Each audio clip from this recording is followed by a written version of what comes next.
Hi, my loves. Welcome back to the Starscartel channel. If you don't know, I am Star. So, I am here with a message. This message is intertwined with a dream I had, as well as this movie I was watching, y'all. Baby, let's get into it. So, I had this dream. I can't say last night, I was working last night, but more so this morning. And it was about 2 hours long. It was a very long dream. It was very detailed. However, God is not calling me to share the entirety of the dream. Okay. There is a specific portion of the dream that is standing out. And in this part of the dream, there was a mother that was getting into a fight, and it was with their child, and it was very sad because it was kind of like they were hanging out. Like, I don't like they it was the fight happened in an apartment complex, and there was like a group of girls, I would say like 10 girls against the two. And it was very, very traumatizing, y'all. It was so sad. Um, and I'm gonna get into that too. So the beginning, it started with the mother getting into a fight, and then the daughter being her backup. And it was basically like she was fighting one on one at first, and then other girls started to jump in as she was winning. And then her daughter, she looked and saw that her daughter was also fighting and being jumped.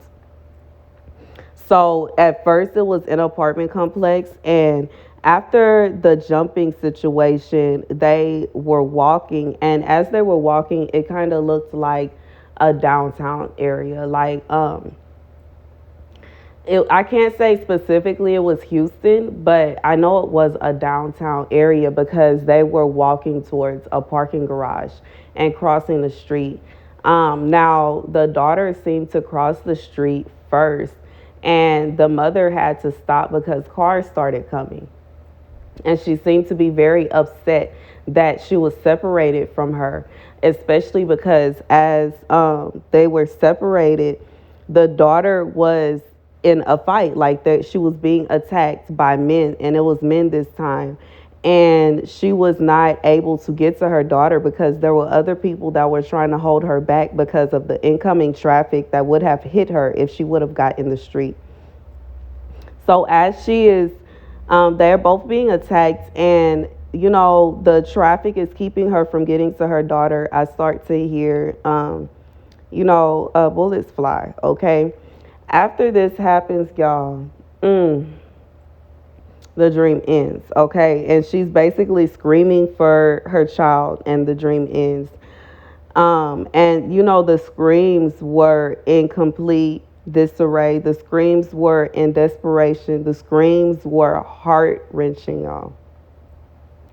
So at first, I was going to record about this immediately, and I realized that I couldn't. My phone was like phone battery gone, and even though I was sleeping and it was charged, it was connected to the charger. It wasn't charging. So I realized that God did that for a reason. It wasn't meant, just like I said, it wasn't meant for me to release the entire dream together because, it was like, I'm not sure about that, but I'm gonna just let God speak through me, okay? So moving on to the movie that I'm watching, I just started watching this movie, and it's just by chance, and I guess it isn't by chance, but I start watching this movie, and at the beginning of the movie, I see a father and his daughter. They are headed somewhere, and the little girl is singing a song and holding on to her doll. They get to the middle of the woods, and he carries her to a particular spot in the woods. And the little girl asks him, "Where's the waterfall?" He said that they were going to a waterfall or something like that. And he says, "Just close your eyes and count to 10 and you'll see it." And he pulls out a machete and takes the little girl out. So when I saw that, God spoke to me and said that, there was someone that was playing with witchcraft Even as I was speaking, meditating with God and speaking to God about this dream, God was telling me that this is not a situation where God is just allowing something awful to happen. It was a situation where they have been partaking in things that God has been asking them to stop partaking in. There was witchcraft involved. There was other things involved. And this might possibly be a situation where a parent wanted to, do like in the movie, this man sacrificed his daughter. They wanted to sacrifice a child. However, they wanted to sacrifice a child that they either did not love or they didn't have love towards, or maybe they saw the child as a mistake or an accident. However, God was protecting or is protecting that child. God's hand is on that child. And no matter what they try or how they try it, that child is not going anywhere until God says that he's ready for that child to be with him. And because of them not being able, they have, it's like they have settled for witchcraft, and the witchcraft itself is not touching this child. So God says what is going to happen is all of this witchcraft that this person has been putting upon this child that is their least favorite is going to bounce back up on the child that is their favorite. And, this is a heartbreaking situation. This is a heartbreaking message, baby. It is so sad, y'all. It is sad. And, yeah. So, and the last part that I'm going to mention is that in a part of the dream, it was a hospital. Now, the hospital part seemed to be at the beginning, but, God is leading me to talk about it now. So I'm assuming that the hospital part is kind of like how it would feel. This is going to be a situation where they are going to be in this situation. Everything is going to happen very fast. This is not something like it. It was very fast paced. Even though it lasted for hours, it felt very fast paced. This is something that is going to be bam, jumping, bam, another fight, bam, another fight, bam, everything, gunshots. And then that's like this person will wake up in the hospital. Okay. And then they will find out what happened. And then they are going to recall everything over again. And, that's the message, baby. Baby, baby, baby, baby, baby. This is very sad.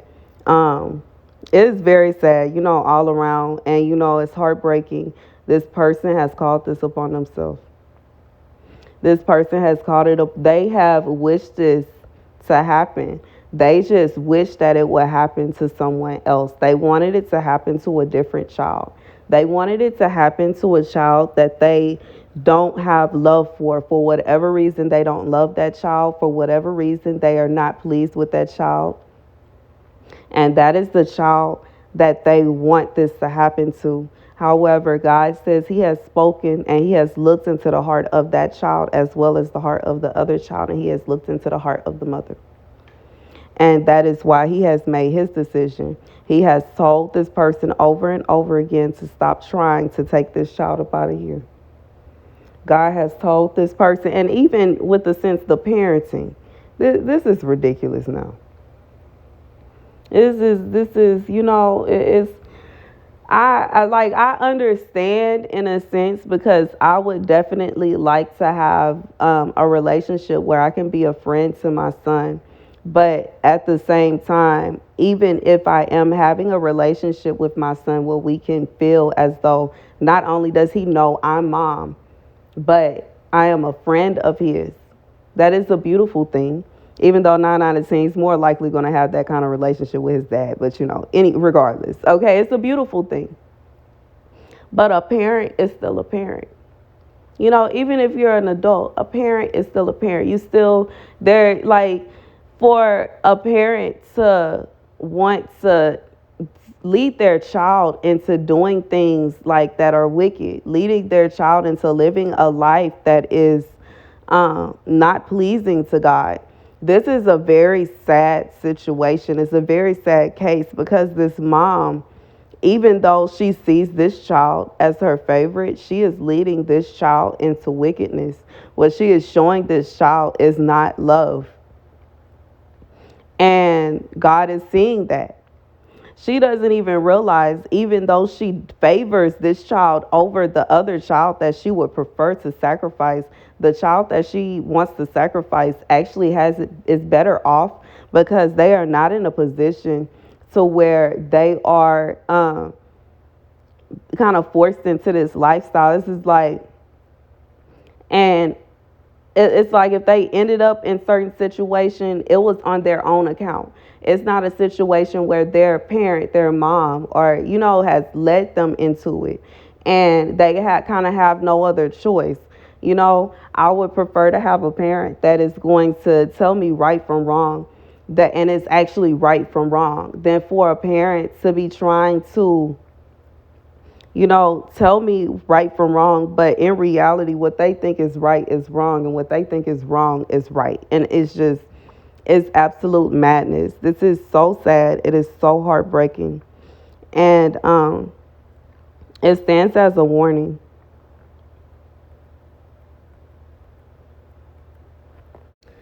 The scripture comes from Wisdom 12. I have went over this scripture several times, y'all, and I don't have my Bible in front of me per se, but I am being led to go ahead and get this video together. This video has been very difficult for me to just, it's been hard for me to deliver this message, y'all. It has. It is very sad, and it is very emotional, and okay. In this scripture, God is speaking about how he corrects us and he sends us warnings. He doesn't just send one warning. He doesn't just send two warnings. He doesn't just send several warnings they have received prior to this incident. There have been several warnings that were received prior to this incident. Okay, God is saying that this is not a situation where he is just picking on them. This is not a situation where he is just he has sent warning after warning after warning after warning that this child that this person is trying to get rid of is not going anywhere, and instead of them accepting what God has been telling them, they keep pursuing it. They keep trying. They keep trying, and they keep trying, and they are going to cause themselves pain. They're going to cause themselves heartache. And in reality, God is saying they have already caused themselves heartache. They have already caused themselves pain. Every time they do something to get rid of this child, it bounces back on them. But they think that they're going back, and they think that they're both sending witchcraft to each other, and that's not what's going on. They are sending witchcraft alone. They are the only one playing witch. They're the only one sending curses. And I just got a confirmation. They're the only one sending curses. They're the only one sending, playing with the witchcraft and doing all this stuff. That is them and them alone. And they are sending stuff with intention of it hitting this child, and it is going right back to them. This is such a heartbreaking situation, and I just feel so, I just feel like this parent is going to be filled with remorse, heartache, and they have caused it upon themselves. God has asked them to stop. God told them over and over again to stop, and God has, God has allowed them to carry on. God has been just quietly warning them little by little. But instead of them listening to the warnings that God is giving them, instead of them accepting the warnings that God is giving them, they are persisting to cause all of this heartache and pain. They insist on trying to take out this child, and it's basically out of greed. They are thinking that if they are to obtain this, if they are to be able to get away with this, that they're going to get some kind of blessing, they're going to get some kind of reward. And there is no reward. There's no reward that they are going to achieve with this. God says he has already said several times no. And instead of them listening to the voice of God, they keep persisting to do what God has already shown them they are not going to be able to do. And it is going to end with them in heartache. The child that they meant for this to happen to, it is not going to touch them, because God has taken them. God has taken them under his wing. God says he has them. They belong to him. Just because the parent rejected the child does not mean that God will reject the child. God says the same piece that was put to the side has become the cornerstone. The piece that the builders threw apart, they said it, they threw it away, is the rejected piece, is now the cornerstone piece. That is the piece that God chose. And it's not like, this is, and that's the message, y'all. That's the message. God is saying that they are not going to get what they want to receive. But because they keep insisting and they are so determined, they won't stop. God says they are about to receive a punishment that they did not want. They didn't wrote a check that they not going to want to cash. This is something they don't want to happen. But it is happening because they refuse to let good enough be. They won't leave well enough alone. They won't leave well enough alone. I just feel like it's possibly they don't even have a relationship with this child that they are trying to do this to. They don't even spend time, that this child has no effect at all on their life. They are basically messing with this child. And God has asked them over and over again to leave the child alone. But they don't want to. And now they are going to receive judgment for what they are doing and what they are planning and what they refuse to let go of, and they refuse to stop. And that's the message, y'all. Thank you guys for watching. Be sure to like, share, and subscribe. Deuces.